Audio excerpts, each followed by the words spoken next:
Thank you for your support. Enjoy the video. Hello, everybody. Welcome back, as always, after a long week of Force of Will to the Teacher's Lounge, your favorite ever live Force of Will podcast, partially warm and partially covered in snow, but as always, featuring myself, Jeremy Franklin, and I am joined by Ryan Miles. I didn't very good intro, and now I'm embarrassed. Brandan Bremont. Obsessed with candy corn. And Frank Klosser. Machine deck. I'm the covered in snow one. And we are here to entertain Stefan, apparently. He came here to be entertained, so I guess we'll go ahead and entertain. As always, thank you guys so much for joining us. If you feel like supporting what we do here on the channel and things like the podcast, you can support us in a couple of ways. You can go ahead and check out the Patreon down below, where you can get access to lots of cool perks, like being able to be featured on the channel, all kinds of things. You can also join as a member here on the channel. Going down that corner, there's that button. For joining as a member. $5 a month gets you access to being listed on the channel, gets your name in the chat, gets your little badges like Ryan is spamming, and all of those cool emojis, getting that Keurig flex on. So if you're interested, it helps go to support the channel, so feel free to join in then there.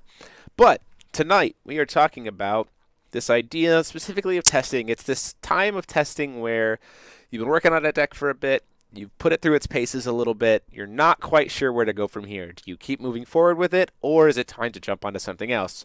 I'm calling it the time where it's time to either scrap it or rebuild it. Ha! I'm a dad. I can make dad puns. So it's time to scrap it and rebuild. Version to write it on a deck list sheet and submit it for the GP. That's what you do at 3 a.m. That's the... Yeah. Yeah. So we're specifically talking about this idea of you've had a deck, you've worked it through, you've had some testing, and we've also kind of hit on this before in a previous one in the sense of sometimes we can get attached to a deck idea or something, and we can kind of have some bias in returns to seeing what that deck might be doing and how that testing is really coming out. But actually there is an important time, an important decision to make that clarification of, is this a deck that I want to keep working on? Is there actually something here? Or is it time to just lay it aside and move on to the next project? Being able to do this, I think, is a super important part of testing, and so that's why I wanted to bring it up here tonight. So, Ryan, why don't you go ahead and kind of kick us off? Yeah, so I think that as you, especially like with this set, we just had a pretty impactful ban list, and we also had a new set come out that had a lot of very powerful cards that make a lot of decks playable and make a lot of other decks have significant struggles where they didn't have them before. So I think this is about as open a metagame as we've had in a very long time. So I think that something that's very important when you're testing such an open field is you have to use your testing time effectively. You can't test every single deck that comes to your mind like into the ground like you would want to, because there are so many like decks that seem viable at first glance.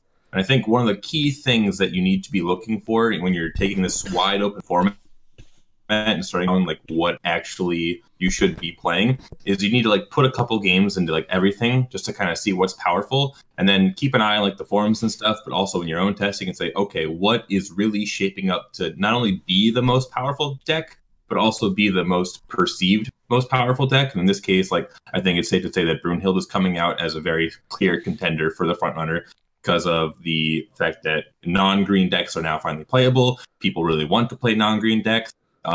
Blade, her Master Chant, is a very powerful card. She also has a lot of other good, strong cards in white in general. So when you're looking at the fact that white is looking to be the #1 deck in the format, that's when you start saying, okay, decks that cannot beat this deck cannot be played at a grain.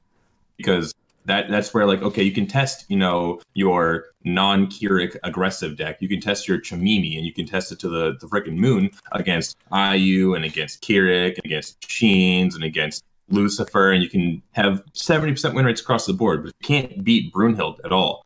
And know that Brunhilde is the strongest deck, and you can reasonably expect it to be about 40% of the field at any Grand Prix, then that's just not going to be a matchup that you really can safely bring. So that's one instance of an example of where you would need to just stop testing that deck, stop wasting time, and try and move on to more meta-appropriate things. But there are also a lot of indicators that could be in your testing when you stop. That's just... You can kind of talk about this as like the degeneracy ladder. Like, say when you have a deck idea, you started out against Brunhilde, then you can move on to things like Hanzo, then you move on to Kier, and you just like move down the list of priority that you need to beat. And at any point, if it gets stopped very high on the rung, you can just throw the deck away. Brunhilde is the biggest red sign. Like, if you don't beat Brunhilde, the deck's gone. And then like you beat Brunhilde, then you lose to Hanzo, you lose to Kirik, you lose to Lucifer, deck's gone. And you can kind of like work through these cycles. Yeah, I think in the same way, to kind of go along with that, it's also a matter of thinking about how you're beating those decks, because you also have to think of this idea of, because I have had a lot of people who I've done testing with or I've talked to in the past where they say, oh yeah, my deck has this great win percentage against this deck, right? And then you're like, okay, well, talk to me about a few times where you won. Like, talk me through some of the times where you were able to win. Like, how did you do it? And what they're describing to me is not typical plays from what that known deck is supposed to be doing. And so it's this idea of like, testing is super important and like having a good win rate is important, but you actually need to remember that you need to be trying to get a good win rate against the deck when it's doing what it's supposed to be doing. Because it's this idea, and I've seen some people get trapped in that, where they build a deck and then they play against it and they're testing, and then they come to like one of our events, or I've had it happen in state tournaments too, where I was playing Time Spinning Witch and someone was saying like I beat someone and they're like, I don't really understand how I lost this. Like, my deck had a really good win rate in testing against Time Spinning Witch, and I'm like, but how is your, like, was it doing what I'm doing? Like, was it doing what Time Spinning Witch, like, on curve, on point, when it's supposed to be doing? Or is your win rate against a stumbling Time Spinning Witch? Like, because I think that there isn't a matter of recognizing that player stumbling will happen, because anybody can make play mistakes and we play with a deck of randomized cards. Like, stumbling can happen. But ultimately, when you're trying to calculate a true win percentage, a true how good is your deck, you want to be always kind of under the assumption of that your opponent's deck that you're testing against is at peak efficiency. Because if you can't beat it at its peak, it doesn't matter how good you are going to do against the rest of it. Like, you want to be beating it when it's at peak. And that, I think, is a bias that we can catch ourselves in, which is why we've talked about this again before. Open-handed testing is super important, and like talking with your opponent, you're not playing to win, you're playing to test. So like shipping cards away, going back a step, taking steps, you know, that kind of thing, it will help you find the decision about whether it's time to, is this deck really having a good win rate, or am I just thinking that it is and I need to scrap that bias and move on to something different?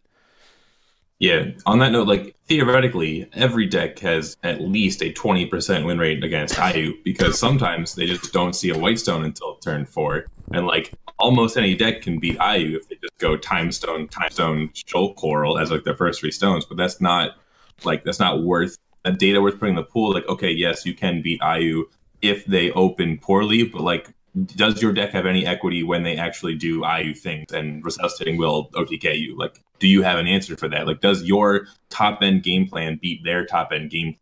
That's exactly what you need to be looking for when you're looking for those kind of testing. Anything, I mean, for the bottom of the variance pool.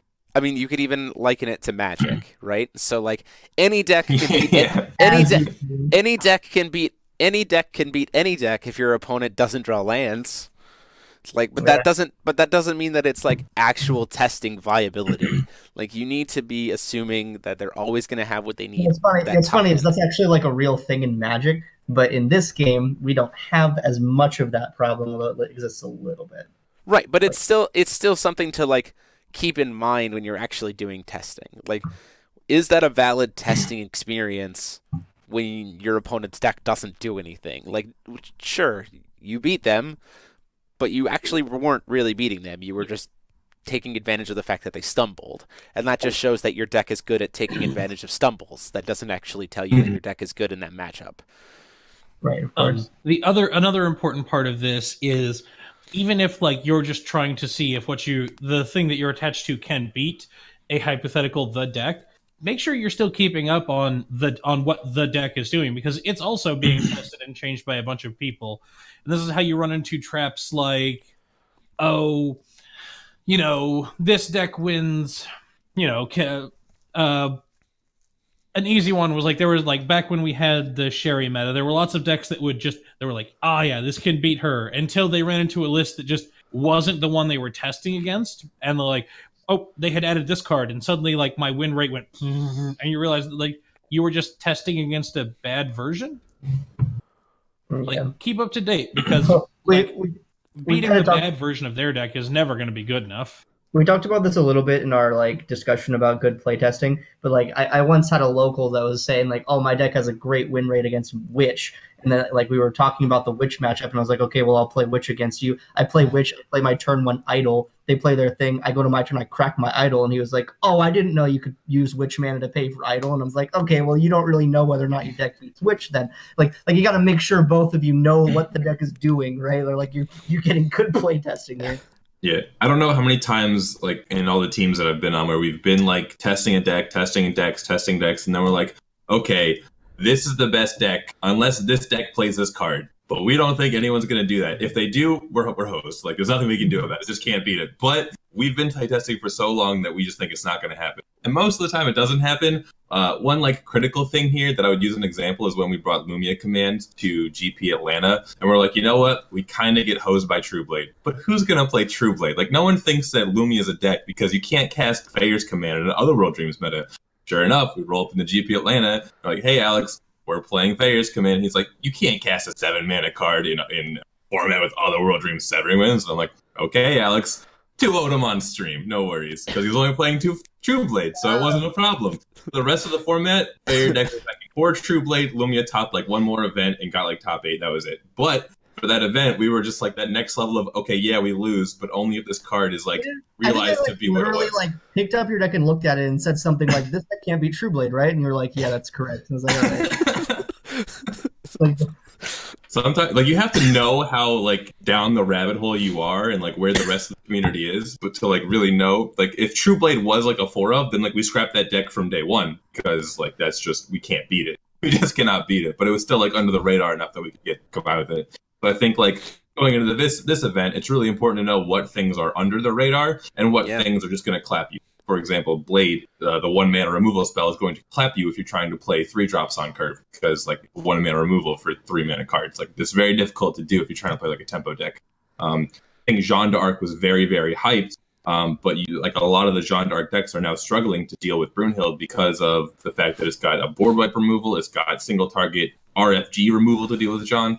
And it can't really get that reanimate stuff going. So these are things you need to build around if you want to continue to play a deck like that. And then you need to think of what is Brunhilde going to do to counter that, and et cetera, et cetera. It's just a matter of how far you think other people are thinking that.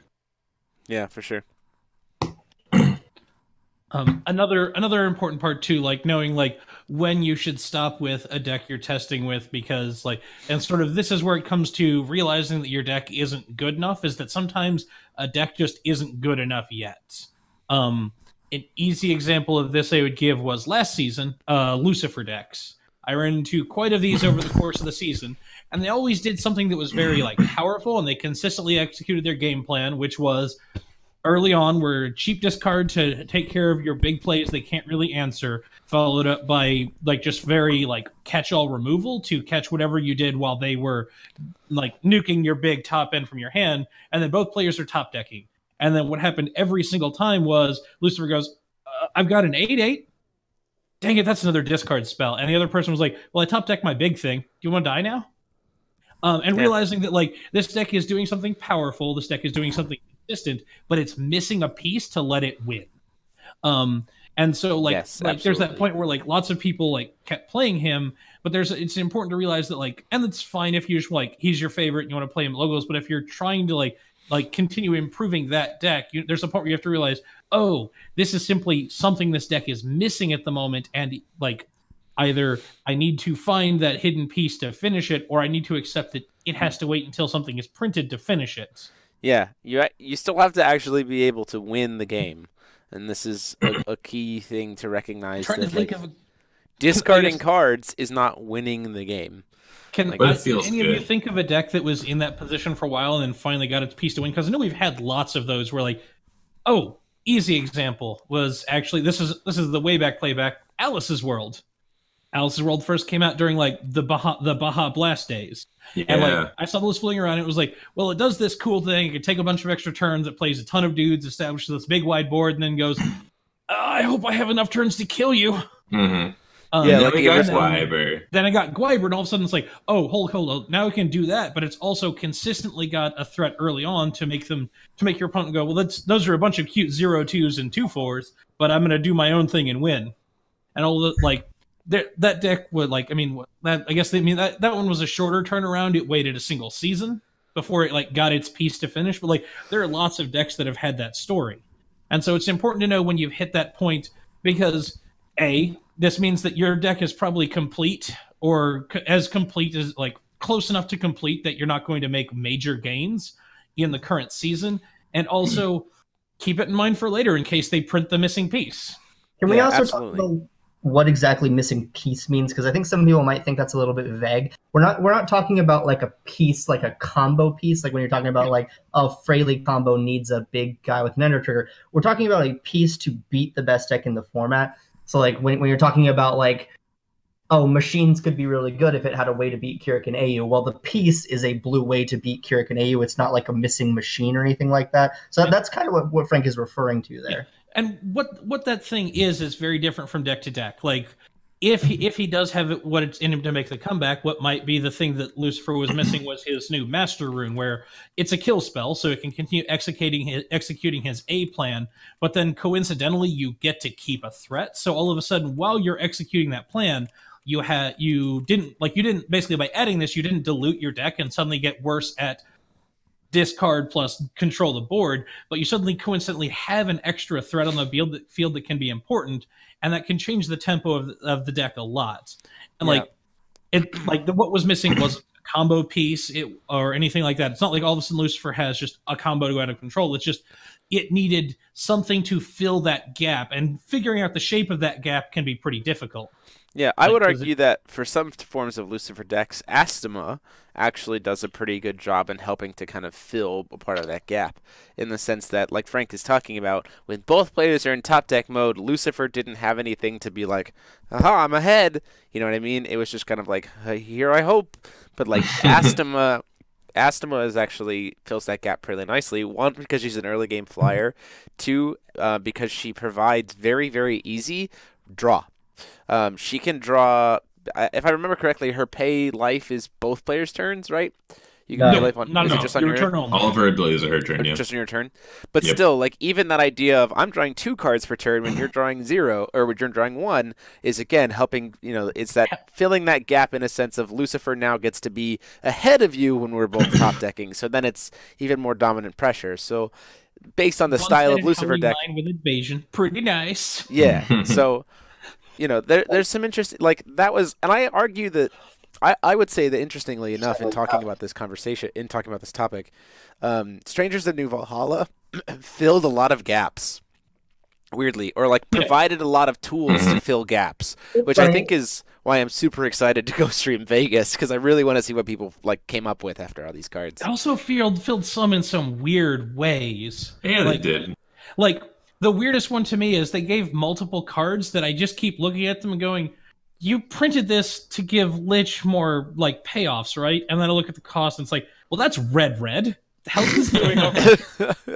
Yeah, no, I agree with that. Like, imagine a Lich deck where they get to top off with all their tokens and then Zhuge Liang just going, oh, I can counter Chance. Holy cow, I can play on the stack? Lich would love that. And they could generate skeletons for days to keep it going. And they're like, now I need red. What if Zhu Lejiang was like a black card? Instead of searching for the red dude, it searched for like the guy that reanimates a skeleton from the graveyard. Corpse Sorcerer? Yeah, you mean just exactly the card Lich wanted so bad? Oh yeah. So what we really need is dual stones. That's the missing piece that Lich has right now. Well, I would say that Lich has null darkness. Well, I would point out like red null stone is a dual stone. I do agree with you that does have null darkness, but double red is kind of hard to cast. You only play 4 red stones, and on top of that, like most of your powerful effects in black want you to pay life, notably Astema, because you do want to get ahead on cards with that engine and that. Oh yeah, for sure. Utilizing like, your life total. Agreeing with Frank. The dual stones will also not enable Ma'at, which is another cheap payoff card the deck would have liked. just because Yep. you have to pay the life every time, and you can't Yeah. afford that. Yeah. So I'm told that there is a Lucifer deck that's out there that's like good. I'm not. Yeah. I haven't seen it yet, but like allegedly it does. But in my experience, the piece that Lucifer is missing is like a good way to win the game, because like the problem with Astema and what's her name, the 9/10 Azazel or whatever is they Azazel. die. Yeah. They die so easily to Brunhilde removal, and then this has been a classic problem with control decks in Force of Will, is that their resonators just die to removal. So like you need some other way to do it, and so like if you're only playing 8 good resonators and then a lot of hand discard and removal spells, those resonators are just going to get removed, and then you're eventually going to get overwhelmed by just like dudes. Sure. Yeah.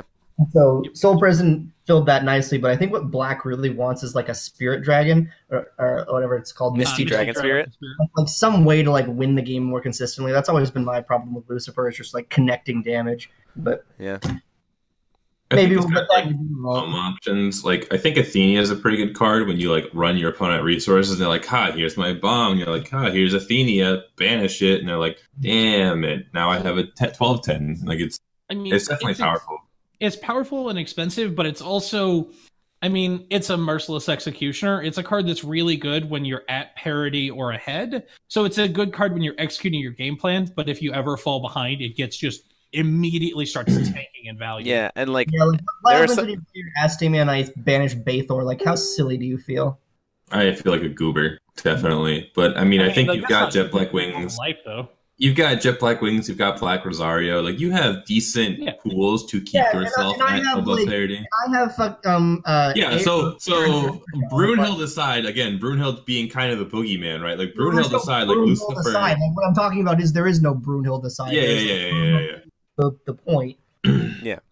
Like everything dies. Like if Brunhilde didn't have literally its Master Rune, I think that the whole world is different. But yeah, right. Brunhilde is definitely like the deck that is generating the most cards, which is I think why it's so powerful. Like green just lost Spirit Stone; it's not generating cards at all outside of like Raft downstream, or if it still wants to play Forest Meditation and draw 2 for 2 mana, like okay, you've got it. It's just not efficient enough to really be considered playable in this like very aggressive tempo heavy meta. Machines are powerful because they get big very quickly, but again, they just don't generate cards. And then Lucifer should be really good in this meta where nothing is actually generating cards, where it's going to discard you, 2 for 1 you, 2 for 1 you, and then start playing like very aggressive threats and then drawing its own cards because it does have Estima. But the problem is that like because Brunhilde exists, it can't run that deck out of gas. So it's really just like completely countered by what is assumed to be the most popular deck in the format. So it can't exist to prey on these other decks. And yeah, you know, and I think that's one of the interesting things that we're seeing in this meta. At least in testing and like in discussion and things, and obviously the GPs in a couple of weeks will help determine how true things are. But there really is this kind of circle of life in terms of this can beat these things, but loses to this, which loses to this, which loses to like it is kind of a circle. I saw someone, I don't know how accurate it is because I haven't done enough digging. I think it might have even been Benjamin Bargetzki earlier, who was like Hanzo greater than Brunhilde, greater than Kirik, greater than Hanzo, like the cyclical element of it. And again, I don't know, not to say that ordering is correct, but in the sense that this cyclical nature of rulers being able to prey on other rulers, I actually think is probably accurate, and which is pretty cool to see. Obviously, we've identified that kind of if you're looking at trying to break into that circle right now with the deck, we've talked about it, how Brunhilde is probably the one that you want to start with in terms of being able to be the deck that's greater than Brunhilde. Like if you're going there, and then you need to look at everything else, because one, especially in the United States, people want to play what they want to play, but people are also very excited when they don't have to play green. So people are going to flock to Brunhilde, just in general. But also, you can't, interestingly enough, you cannot be a Brunhilde sniper. Like, you can't just beat a deck to beat Brunhilde, because in the same way, people like to play what they want to play. So there is going to be a ton of other stuff here in this format, which I think is really cool to see. But it also means that when you're doing your testing, you need to recognize that you might be trying to build a glass cannon, and a glass cannon to be able to beat Brunhilde. So, like, you need to be willing to throw that glass cannon aside, because the worst thing the worst thing would be if you go up into this format, you have a stack that's like, say you somehow get it to a 90%, like 90% against Brunhilde, like being Brunhilde, doing what it's supposed to do, and then your first 2 rounds you hit Lucifer and Hanzo, and you just get trashed. Then you're going to feel real bad because that glass cannon is now pretty much knocked you out of contention. So you have to be, weirdly enough, your decks have to be building wide for this format, which I think is pretty cool. And I also am really excited to see what comes out of sideboards in this format, because there's going to be some crazy creations there. Even if you're a gambler, you should know the U.S.'s supply of luck on glass cannon decks got blown at Masters in Vegas several years ago. We haven't recovered that yet. Yeah, it still hasn't come back. When Gil Lapis went fox, fox, fox, fox, fox, fox, fox, fox, fox, and never saw Priscia the entire day. Yeah. To be honest, he did I think he intentionally lost his first round just to be out of the Priscia bracket. That's yeah, I feel like a broken record because I think I've said this literally every week for the last 3 weeks, but when this triangle occurs, you just want to be on top in the US meta, like just be the best deck, because people will not snipe you enough and you will beat all the other people that are playing not the best deck, and the people that are trying to snipe you will lose to all those like random garbage decks. So like literally play Brunhilde if you want to top. This is the United States, nothing strange. So I do want to chime in real quick because we were talking about, wow, Brunhilde's the best deck, but there's like legitimately like 5 different ways that you can build Brunhilde, and we haven't really talked about what that is. Like, yeah, I think that.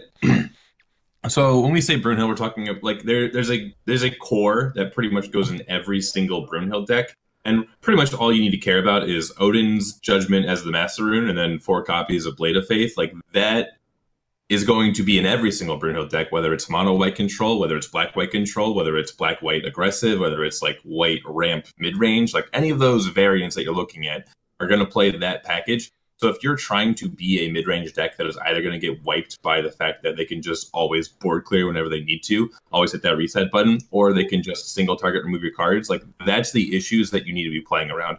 Whether or not they're playing Messenger of the Sun and drawing 10 cards, that's like what we're really talking about, is the build that's specifically designed to beat Lucifer. Did you say whether or not they're playing Messenger of the Sun? Yeah. So there are like black-white reanimate builds that are like super aggressively tuned that aren't playing it. Like that's like I'm very adamant about Messenger of the Sun being a good card. Yeah, I don't know if you guys know this, but Messenger of the Sun is the most powerful card that came out of this set. It's actually better than Blade of Faith. And if you're Brunhilde, like, holy moly! Do you mean Messenger of the Sun, or do you mean the 2-drop that draws card? That's Messenger. That is Messenger of the Sun. What? Messenger of the Sun is the mana dork. That's Acolyte of the Sun. Oh, careful. Yeah. We all did that mistake one time. Raise the sun. So what I'm talking about is like I was talking to Joey when he was when Josh was doing his live stream on Saturday night. And he was saying that Lucifer like just beats Brunhilde, right? And I'm like, sometimes like if you are playing the very aggressive variants, especially the Jeanne d'Arc variants, then Lucifer's gonna play out of the water. But if you really slow down the Brunhilde deck and play like into 4 copies of Mistletoe, 4 copies, like Spear doesn't matter as much, but like you're playing a lot of main deck runes, you're playing a lot of runes that draw cards in your rune deck, that kind of stuff, then like you will outgrind Lucifer because Lucifer just can't keep up. And then CC Genesis here is saying in chat, like he's saying that Shayla did pretty well against Brunhilde. Like I think Shayla will do well against probably 50% of the variants of Brunhilde, but not against all of them. So like even when we say that Brunhilde's the boogeyman, like Brunhilde's a boogeyman because you need to beat what every Brunhilde deck is doing, no matter what the other 30 cards are. But then there are still variants of Brunhilde that you need to worry about. Like one will be on top of the thing. I think it's the either mono white or black white, like a mid-range CCG Genesis giving us the thinking pose with the guys. They can't reanimate if you just bounce everything. Yeah. So like the problem is the best bounce spell in format. The whole deck just kind of got banned down to a lower level because that was. Part of what made Time Spinning Witch so good was you couldn't reanimate stuff, and you were a like multicolored deck where you had multiple of these double color spells. Then you go, well, these Jones just are never going to be good enough because I cannot possibly get enough spells to multi-spell Joan. I mean, they can run technically 12. They can run technically 12 bounce spells, all of which except for 4, all of which except for 4 of them can hit Misties. What's funny is like. When people used to say that things like beat Time Spinning Witch that didn't have green, I would just think they're crazy. Now in this format, if someone says something like, hey, Shayla beats Brunhilde, I'm like, I haven't tried it. It's not like absolutely impossible. Like I'd want more detail than that. But like I think that's one of the cool things about this format is that there are ways to approach beating things. Brunhilde does very powerful things, but it's not like it's insurpassable. Yeah. There's and when I say Brunhilde, Ryan was just talking about a bunch. When I say Brunhilde is the best deck, I mean mono white mid-range reanimate Brunhilde. That's the deck I'm talking about, but he is right. There are many versions. Yeah, in fact, we just put one up on the channel last week with the red white Brunhilde. Yeah. That list is untuned. There are cards about it that if I was going to try to imagine taking that into a testing gauntlet, that there are things that I would cut. But just like that deck is definitely playing very different than other styles of Brunhilde list is. I have to go back and look at the list, but I definitely remember like there were definitely like big chunks of the list I liked, and then also just equal chunks from like why? I'm just telling you, the sleeper card of this format is Kame. Let's just play Kame. Yeah, any deck with red stones in it right now, I look at it and I'm like, I like what you're doing because I'm going to give you a piece of advice because this is the litmus test I have to make Brain to do for me all the time. That is a card that Frank loves that has no business being in your deck. Like that is a card where I like after the Worlds where he came out, I went to Billy Buttons and said, "Give me your playset of Kames, please."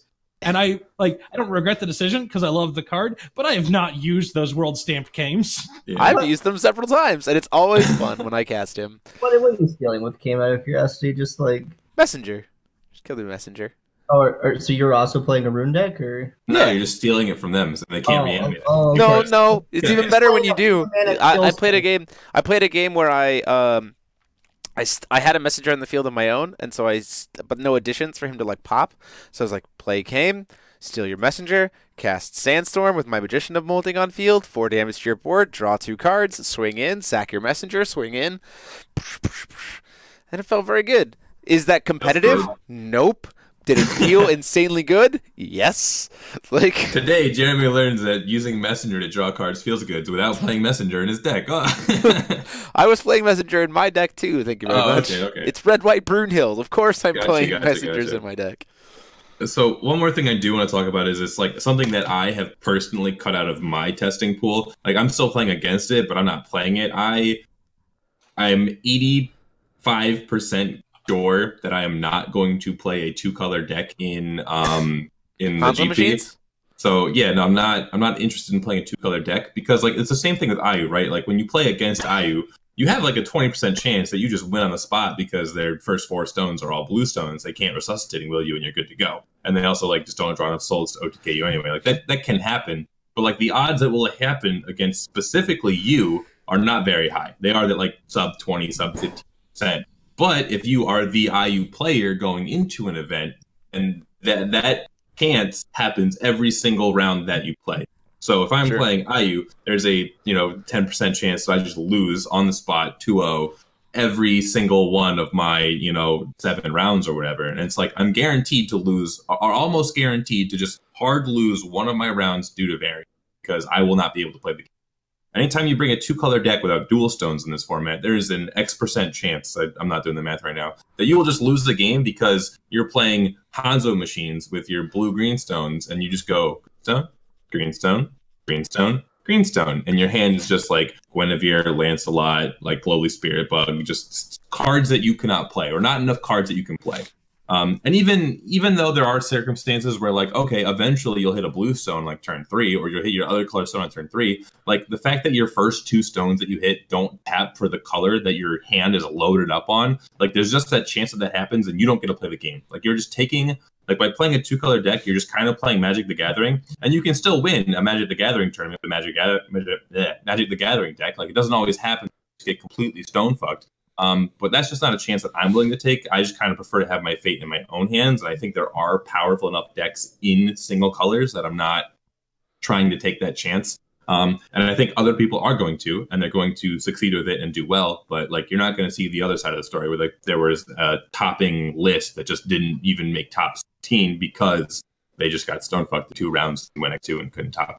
Right. So that's something I'm personally terrified of. I think I am going to approach this exactly what Ryan just said from a little bit more of a an ephemeral or a less ephemeral way of saying, like, I want my fate in my own hands. I think we can talk about this a little bit more mathematically, which is to say, like, if you're playing a 2-color deck and that gives you about a 20% chance to just lose any game, and then you weigh that against your chance to just lose any game, and, like, if you were playing a regular deck based on skill, I think that I am probably more likely to beat more people than the odds of my own stone deck stone fucking me, if that makes sense. Sorry if that was a little obtuse, but basically what that is to say is that if I play a multicolored deck, I am more likely to decrease my win percentage over just playing a less powerful deck and beating people because of skill. Does that make sense? Yeah. And I think that's definitely true of Ryan. I think it's true of me as well.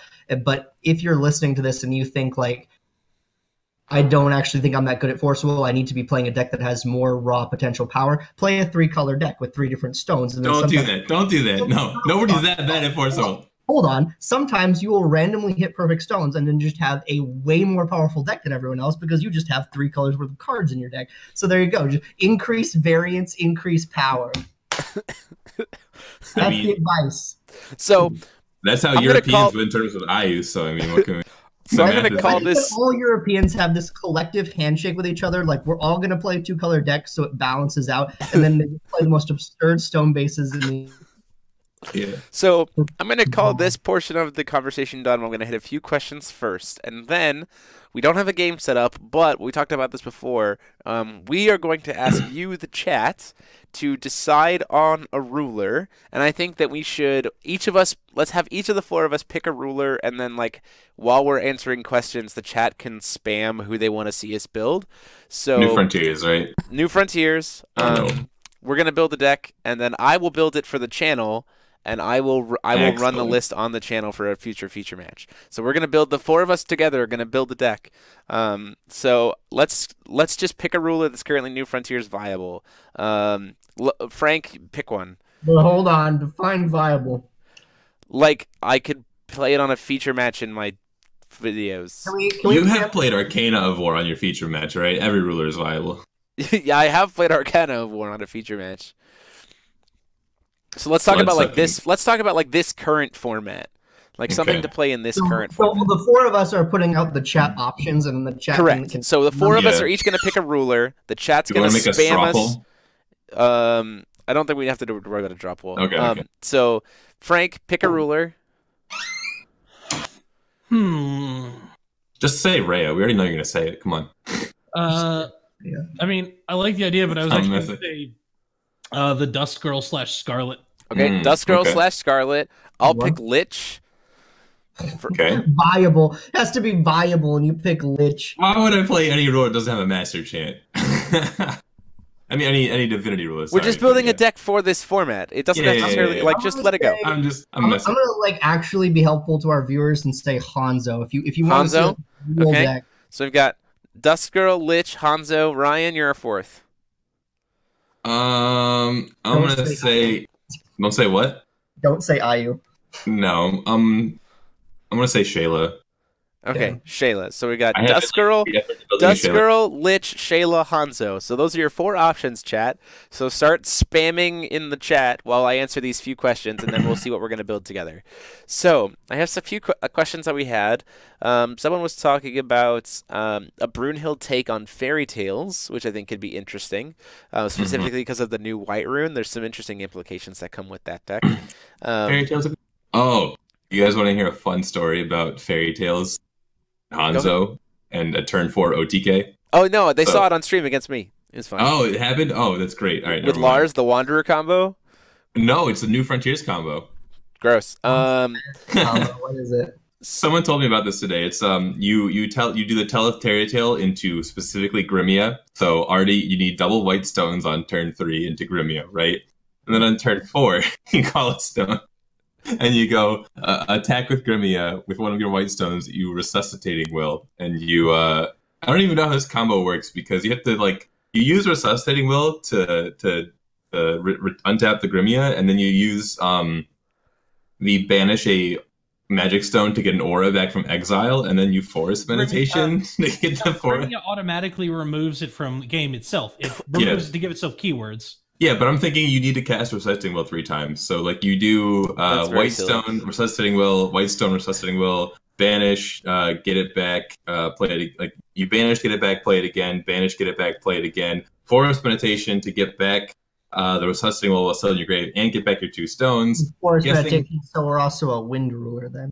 Yeah, I'm guessing that you play like an addition, the 2-mana addition that converts your mana into any color, like the Angel statue. So like on turn 2 you play that. On turn 3 you rip Grimia off the top of your deck with the Fairy Tale. Then on turn 4 you go with 1 copy Resuscitating Will, Resuscitating Will, Resuscitating Will, Forest Meditation, get back 2 stones and Resuscitating Will, Resuscitating Will, Resuscitating Will, and you just kill them with Grimia. Like it requires so many specific pieces, but my friend got 2-0'd by it on Untapped today, and I'm like, that's ridiculous. I love it.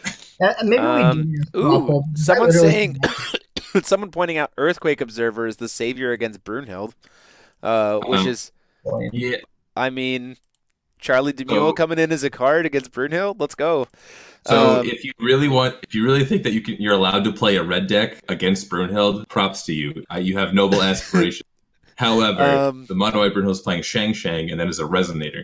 And it like you spear something else, and then like it just also kills the Earthquake Observer. As long as you have either an Orphica out or I think Earthquake Observer actually only triggers off of chance, right? So you could zing with the plus 1,000 from the rune deck and then just kill it. That you could. Yep.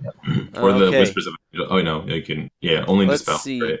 So I'm looking at here. I'm looking at when the stuff like started. I have no idea if your lists are still playing this card, but also Earthquake Observer just dies to Brunhilde's Wrath. Yeah. 2-mana destroy rested J/Ruler Resonator. I want that in my list. Also the thing that kills Ayu. Like it's the only reason I still respect the card is it kills Ayu, and so your sideboard becomes cast, right? That doesn't actually kill Ayu. You Separation of Fates. Yeah, you. Hands down, in looking at the chat, the thing that's getting the most love is Shayla. Is it? Yeah, it looked like it was Shayla followed by Dustgirl followed by Lich. Okay, but a lot of this Shayla is one guy saying it over. Does that count? I guess that's fair.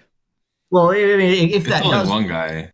No, there was Travis James, then Derek, then Todd, then Roderick.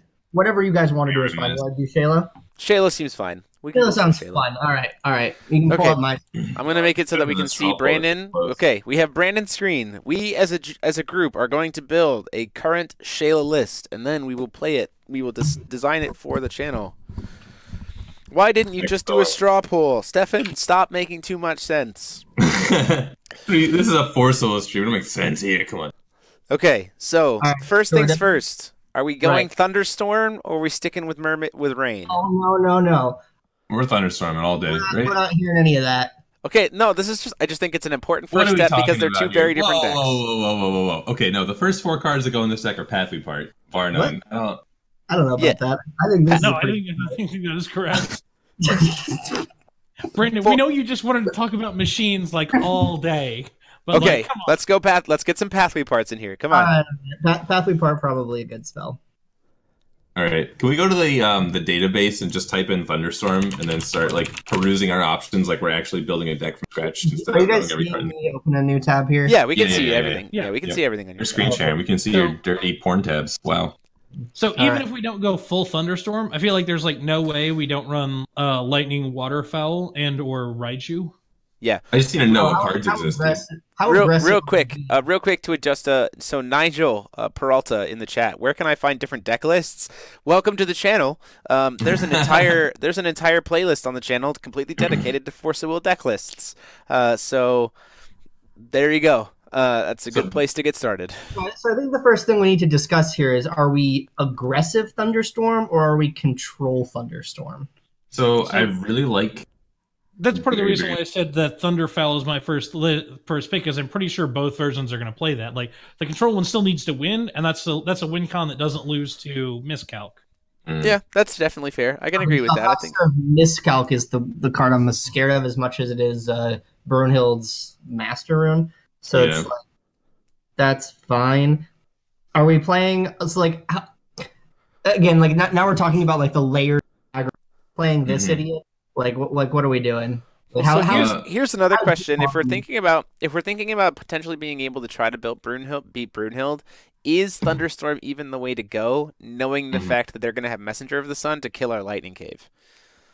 Right. Definitely not a fan of that, especially. Okay, so I think that we conceded to probably not beating Brunhilde when we selected Shayla as our ruler. So I think maybe we start this as Okay, like that's fair. this is going to beat Keurig, and we'll play Thunder Kings. Okay, sure. Sure. That's fine. I can accept Is there that. any way we beat Brunhilde? What do they do? They just gain a bunch of life and draw a bunch of cards, right? All right, so here's a way to beat Brunhilde. We play this card. Thunderstorm. Resonators. Return all there's a- resonators to their opponent's hands. So Brunhilde does not have Fair spells, so this is like a very real way to like blow the fuck out of a Brunhilde board. Yeah, I like that idea. Card's not bad. Let's play a couple Okay, so Thunderstorms. hold on though. If we are playing this, we are playing a control deck. Is that what we are? Sure. 100%. So Yeah, we're I'm in. controlling our win condition then would have to be Giga Thunderfish, right? Oh, sure thing. Wait, Giga Thunderfish still just gets bladed though. Oh, but it doesn't because you get the fucking two of them. Sorry, I'll watch my Because nonsense. you still get the Mega Thunderfish to go with it. So All there's, right, we there's still one for one of you. And you have a Alright, so swiftness to dodge the blade like the turn you Giga. Right. And Mega Thunderfish is also just a respectable spell on its own. Okay, there we go. We're building it. All right, So I just typed in return all, and this also gives me the card called Magical Tidal Surge. It's just 5 mana return all cards, or return all non-water resonators to their owner's hands. So when we go into Giga Thunderfish, and then they try and build their board back up after we thunderstorm them and shit, we can just Tidal Surge their board out of the way. Okay, Yeah, so but it we're costs talking about 5 mana chance. 5. Is it Yeah. good? I'm asking. I'm I don't not think it's saying good. I'm asking. Well, it doesn't, Well, well, how especially about we because come we back to have that? quick cast, and we Okay, have so- a tuck everything that has quick cast. So Okay, while sure. we're the control deck, we're definitely playing 4 Beery Ball. That card is like actually broken. I think that's good. Yeah, we probably you play said some it. Thunder Waves. I imagine we probably play some Thunder Waves. Thunderwave, what does that even do? Oh, that's the return. Bounce and draw 2 cards if it's Thunderstorm. I do like drawing cards. Drawing Yeah. cards is nice. And it bounces anything. Oh, no, yeah, it is actually non-J ruler entity. Draw 2 cards if the weather is Thunderstorm. It does have quick cast. I like like a drawing. couple Thunder Waves. Do we like the last Thunder package? Eh, I think if we're running that 5-drop, we don't really want. I don't think Yeah. we want to go that high on those type of effects. yeah, I agree. But that's Shayla's 3 Foresight. mana. Someone It's saying in just the a- chat that Yeah, Shayla's this Foresight is might be a my good idea. idea. So the other thing is that we're not going too high on it because while the last Thunder, we're going to put 4 copies in, it doesn't play like you're playing 4 of it because you only ever like get 1 of it, you know? Yeah. Because like you play it, the other 3 go Agreed. away, and then the rest of your deck is thinner. I actually kind of like last Thunder. I But agree. My question I for agree. you is, but my question for you is not necessarily don't play last Thunder. It is, are you Oh, in Shayla's the, are you in the Foresight. game of playing 5? Are you in the game of playing 5 deep on these field wipes? So I'm definitely Like, does this playing... mean you cut down to 2 or 3 of Thunderstorm since you're putting in this other Last Thunder package? Yeah, I don't think we need the last Thunderstorm. Or the I last think Thunder. we need the last Thunder. I think we don't need 4 copies of Thunder. I think that the last Thunder So really maybe does, like, two. So maybe 2 Thunderstorms and 4 last Thunders. maybe 3 Thunderstorms. We can cut it down once we see that our final deck is like 6 cards for sure. Yeah, Sure, well, sure. yeah. I'm just So going to right put a bunch now- of clubs for now. Yeah. Okay. I think we need some Keys' calls. Yeah, I agree with that. I think. Okay, so what are the decks in the meta? Brunhilde. Brunhilde has Keys is callable. Shang doesn't matter. Mistletoe kind of matters. Hanzo Yeah, and very much Hanzo has matters. stuff that you would want to do that too. Machines Really have don't stuff that wanna you get want to do that Laura. too. If they try and what's her name, Orphica, one of their own resonators, you can actually keys the return trigger and keep it. Exactly. Yeah, all right. I can see 2 Keys' call. I think keys is probably as good to start it. Do we like Thunderwave? Oh. Which No, you know what I like? Spinning Aqua Soul. I was gonna get there, but yeah, I do like spinning Aqua Soul. Okay. Do we have enough Thunderstorm triggers for all these Thunderstorm effects? I mean, we have our How do we? We also have Oh Shayla. yeah, our ruler does it. What am I saying? I was thinking our only way to do it was Lightning Cave. Shows how much I play Shayla. Do So we have is this enough? activators from just 3 additions? No, probably not, Ryan. Is this enough? So we have, let's see, we have 2 Thunderfish, 4 Giga, and 4 Mega, right? Yeah. So we're just going like hard control until we can stick a Giga Thunderfish and like lock them out of the game, right? What's that 2-mana draw to? Mermaid something? It's called Seabed Investigation, but I don't really know if I like it. I'm not a huge fan of it either. Okay. I think we're mostly playing quick casty Is it stuff. quick cast? It's not. No. Seabed No. Investigations is not. 4 Spinning Aqua Soul. That seems ambitious. I like 2. So isn't this card like actually insane?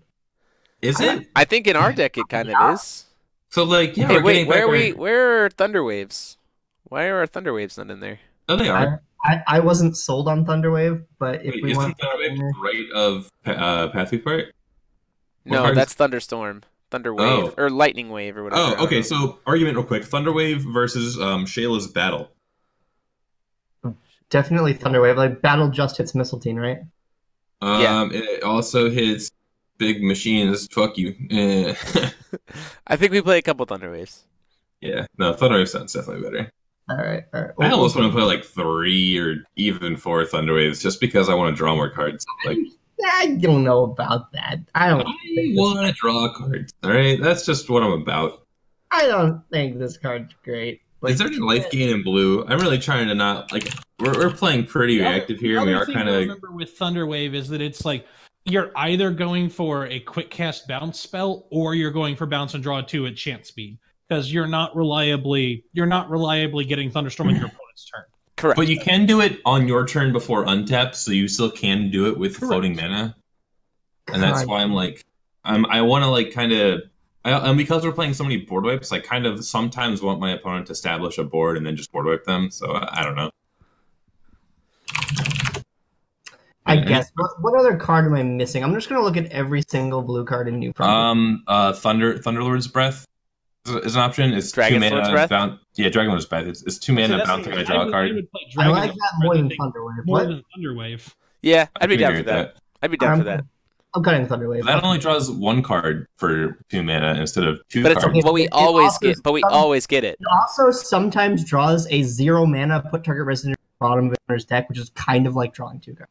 I do like putting cards in the bottom of the deck. So Dragon's Lord's Breath. We also need to figure out the stone base. Okay. Blue Just stones. eight- We're 10 blue fine. We're fine. We'll get to that. It's Yeah. just blue stones. 1 distortion of time. Shit, wait. Damn. Nailed it. Who banned it? Who did that? So our threat count is Abysmal. 10. 10 if we Great. count attacking with this 2/2. yeah. Wait, did we actually put the 2/2 in there? Oh, you know what we need? We're a control deck. We need to play Misty. That's our Misty actual Dragon deck. Spirits. Misty Yeah. Dragon Spirit. Yeah, It's yeah, gonna yeah. be like our. play a This will couple be like our. Misties. Sometimes we kill you with this, but most of the time we're gonna kill you with Misty Dragon. So I Are think we that should. really? Are we really putting Misty Dragon in? We're Yeah, putting why in not? 3. We're putting I in don't 3. like it. We'll put in 2. No, 3. We have to put in 3. Actually, you know what's really cool about Misty is that Brunhilde actually just has no way to interact with it. So Yeah, exactly. All right, you sold me. You got me. Misty Dragon Spirit. The only way that Brunhilde interacts with this is by gaining so much life that your 9/9 flyer does not matter. I think mean, 3, eventually right? it'll matter, right? Like, because we can't possibly deck out, so like we'll actually kill them eventually. Right. Yeah, he's not but wrong. I just think that Brunhilde will put more cards on the board, and then you'll kill all the cards, and then they'll No, put more cards on the board. Ryan, you don't understand. We can cycle all of our board wipes infinitely. Yeah, but you only draw 1 card a turn. Not all of them. Why we we should can't, play- we can't cycle Last Thunder. Right. Which is why we should play for the last Thunder, or 4 Thunderwave, so that we can draw infinite cards. That's what I really We want. have tons. Shayla's If- Foresight. Hey, Ryan, Yes. just real quick. Shayla's Foresight also has a mode called Draw a Card. Yeah, alright. And Kinda also, like we're that. playing Spinning Aqua Soul, so we can just keep getting our Shayla's We're Foresight. playing 4 Aquasoul, is that true? No, there's no way we're playing 4 by the I think time we we're can done. cut down to 3. So, okay, I think 2, this is 2 good. tops. I like 2 Aquasoul. So, okay, haven't we had an episode where we talked about 2 versus 3 versus 4? Yeah. Like, how many times do you look at your opening hand and say, man, I'm really glad I drew 3 Aquasoul? Like, All the time. Never. Every Other time. thing to I remember- mull exclusively for Aqua Soul. what is Aquasoul your 5th copy of that you're so desperate for? So, The other problem with Whatever's the Aqua best Soul is card. that as you add more copies, you add the risk of weakening your own Aqua Soul because you never want to Aqua Soul for Aqua Soul. Oh, so I think bet. we need to grab. Bet. I think I'll we need. literally have 10 mana open at my end step and just loop Aqua Soul's count to 10. So I would like to. I think we need to start. We need to cut 2 more cards. I think I want to cut 1 Thunderstorm and 1 Giga Thunderfish. I like cutting the Giga. Yeah. Yeah. Because you still have now that we have the Misty, just cut which is 3. I'm also gonna cut a Mega. Then we'll go 3-3-2. That's okay. I don't mind that. I'm actually I would actually rather drop both of the little ones than drop any of the Mega. Hold on, Wayne. Like we're not gonna skip out on the value of this. Why not? Is it even value? What does Thunderfish do? So first of all, value. you get it. First of all, you get it for free off of Giga Thunderfish. Second of all, when it enters the battlefield, something doesn't recover, and when it dies, you draw a card if the weather's rain. But Brandon, Sandstorm exists in this universe. Again, Yeah. it's not. No. But you can like it just you play it like because you get an aggro deck, you accidentally drew it and you feel dumb about it, and then you just like cap it. Their guy doesn't untap. You don't feel bad. If you really feel like you are worried about life total, you can chump block with it. -1 card for just not taking the damage. Or if you feel like you do want the cards, you can attack into something while it's raining on the turn. Like it's not bad to draw. It's not okay. It's bad, but it's not abysmal. Let me say this at least: if we're going to consider leaving this in here, go to just 1. I mean, like I don't want to draw it and then not have my Giga value. I'll concede going to 1. Trust me, I went to 1. Okay, I can go to 1. I will not go to 0. But like I do kind of want to play 4. I do kind of want to play 4 Mega Thunderfish, if I'm being honest. I'm not opposed. No, not Giga, specifically Mega. Yeah, the 3-drop. Yeah. What? I want to play I want third Mega Misty more Thunderfish than is actually anything. pretty solid. Is it? It's a 10/10 with swiftness for 3. Okay, but that doesn't help our game plan. Like just doming them doesn't do anything. Like It's a 3-mana 10/10 that like will actually put them on a clock. It can attack. so keep in mind that it doesn't block as a 10/10. Like it Right. But like when they But are then if they hitting you in kill the it, you face- get to bounce a thing back to their hand. Okay, when they kill it, but when they blade it, it does nothing. It's a 3-mana That's card. fair. I don't think this. I thought we weren't beating Brunhilde. I thought that was right. We're playing 3 editions. We I thought were reading Brunhilde, and then we've played 3 Thunders, and then we played. we put in. We got down the rabbit hole and said, Okay. I will not put in the 4th Mega because we're not beating Brunhilde, but you have to put in the 3rd Misty. I'll concede that. There we go. Luckily, I already have Misty pulled up on this. All right. Good. That's All fine. right. Is there anything from... So this is all old cards. Is there anything from... With that one final slot left, is there anything from the new set that we want to put in? What new cards came out? Lancelot would have been great if we just started with that. Specifically from the new set. Let's look. Why didn't we build Gene? Is this card this card's terrible, right? Or is Yeah, it, Yes, terrible. I agree. this card doesn't do anything. We don't play enough resonators. Let's play a Schrodinger. Wait. Oh Does that hold on. Does that? Whenever What? I thought it was whenever a water resonator enters your field, not play. We don't play a lot of resonators. I was thinking that Misty could trigger every turn, and that might be insane, but it's not true. So, like- Liar. So, Schrodinger becomes Giga Thunderfish or their thing, their missile team. I don't know. Never mind. No, I don't like that. Teleport. Giga Thunderfish for 4. Yeah, none of these cards are particularly useful for our Shayla control deck. The closest I saw to being something that at least does what this deck wants to do is Fenrir, and that's really expensive. Yeah. Talk to me about this little worm. I don't think so. Yeah. Not with the amount of stuff we've already got in there. Like, I actually Not don't as a hate one-of. him. I don't hate him Just try and find anything from this set that's even remote. Can we go back to the deck real quick? Do we have enough for Gretel, or do we only have Not Dragon even Breath? close. Yeah, okay, I didn't think so, but we thought about it. That's what counts. Okay. Man, only we could just play Overflowing Knowledge. Can you play this? We don't play any Seabed Investigation. Is that really correct? So I like at least one so that I can loop it with Aquasoul. Sure. Can we play We'll play exactly one so We'll play far. one One Seabed draw. Investigation. I want to draw a card. There's our deck. We have a deck. Guys, did it. I want to draw a card. Oh, hey! What's this do? Is this good? Drifting Little Moon. Yeah, is this a card? It actually can kill Misty if you have. Messenger. It can kill Messenger if they swing with it. And the other no, thing it is just taps to kill Messenger. Just deals 400 damage. Target rested Rested. Resonator. I take it back. That card is terrible. Take it away from me. No, I if we can manage to keep all 4 of them on the field, we can kill Misty. If we can keep 4 Resonators on the field against Brunhilde, then Hey, you wanted to draw cards, Ryan. Well, you could play time. I got a card for you. Just I didn't mean, I don't hate it. When this card enters the field, it was played from your hand. Reveal cards at the top of your deck until you top or reveal 2 cards that share a name. Damn, okay. Hold on, can we go back to that draw 2 cards card? What's the Time awakening on dilation? it? Hold on, guys. I kind of like that. As a one of? I mean, like, so Seabed Investigation is what? Look at top 4 and draw 2? Yes. Yeah. This is draw 2 with the upside of paying more mana to do bad things. Seabed Investigations it is. Alright, yeah, that card is bad. Never mind. Well, hold on. You start to really like put together some OTKs with Giga Thunderfish. Like you tap down their thing. Well, hold on, Frank. Wait, what does Giga Thunderfish do? Does it like stack? If it I don't deals know what that card damage, if does. it deals damage, stuff doesn't recover. It doesn't And recover. It rests them too. Rest Mhm. it doesn't recover during the recovery phase as long as this card is on the field. Okay, so that doesn't like do anything. Okay, never mind. No, you're just using the untap mode as burn for 12. They try and put up blockers and you clap them and they put up No, blockers. I like this. I like the deck where it is. Let's put some stones on it. Let's call it a night. So I would Forcial, point out, Coral, you guys really Time. did like give them the option that gave them like no chance of getting new cards. I didn't even. Every other option we You listed can would have change involved these cards from the new pieces set. into Ardenites and call it a day. Yeah. Think about this though. I would say that like 34 of these cards have never been played before. So they really are new cards, right? That's right.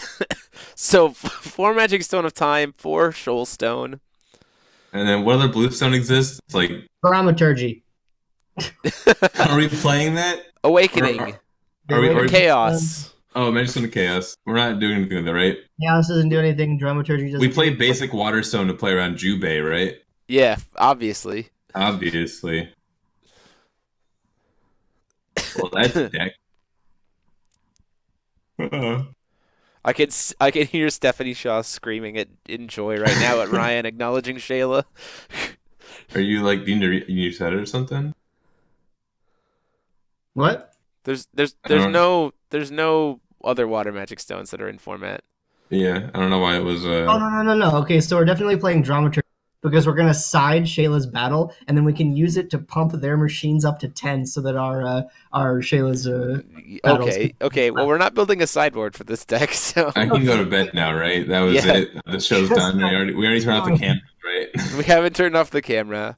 Why? Anywho, so there you Doing guys quick have it. deck. This is the deck. We will build it for a feature match to be recorded here soon. So we built a deck. We built a Shayla deck. Woo, This we will did be it. fun to see. Thank you guys so much for suggesting it. It was pretty fun. Hopefully we'll do it again sometime soon, maybe with something a little bit more serious, showing off some more cards. But until then, this That's has a been... deck. It is a deck. This has been myself, DMO73, and I have been joined as always by Ryan Miles. I didn't think of an outro either. There's this Shayla on my screen. What's going on here? Brandan Bremont, Farewell. and Frank Klosser.